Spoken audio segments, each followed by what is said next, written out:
Here we go, guys. Fight night in London today as Joseph Parker takes on Fabio Wardley. Fabio's been on a great winning streak, 95% KO ratio. But let's not forget as well the wins that Joseph Parker's had since the loss to Joe Joyce, Deontay Wilder, Zhilei Zhang and Martin Bakole. He takes on a tough test as well in Fabio Wardley, having previously knocked out Justice Hooney in the later rounds of that fight. Justice Hooney was in control, and one would argue as well that he was winning the fight, and then out of nowhere Fabio Wardley produces a knockout finish. How do I see this fight going down though? I think that Joseph Parker has got the experience. He's boxed at a much higher level, a former world champion. He's represented his country at the Olympic Games as well. For that reason, I think the fight is going to be a split decision win for Joseph Parker. However, I do see some moments where Fabio Wardley will potentially put Joseph Parker down, because we can't ignore that power, that fantastic power that Fabio Wardley's got.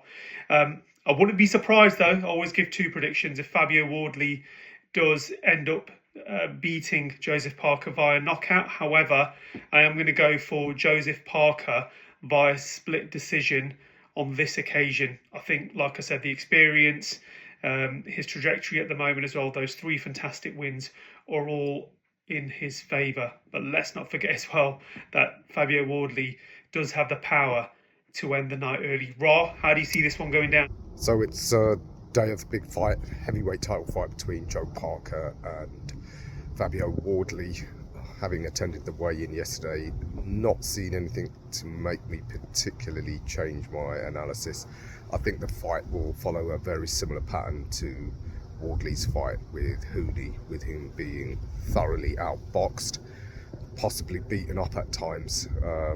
Now Parker's come in heavy.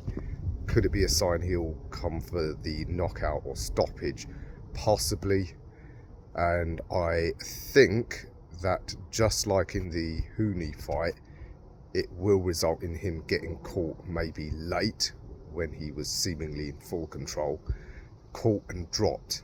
However, unlike Hooney, I think Parker has the experience and know-how to get off the canvas, ride the storm, and then get over the finishing line to the final bell, where he will get a clear points decision. So I'm sticking with my original prediction. It's Joe Parker on points.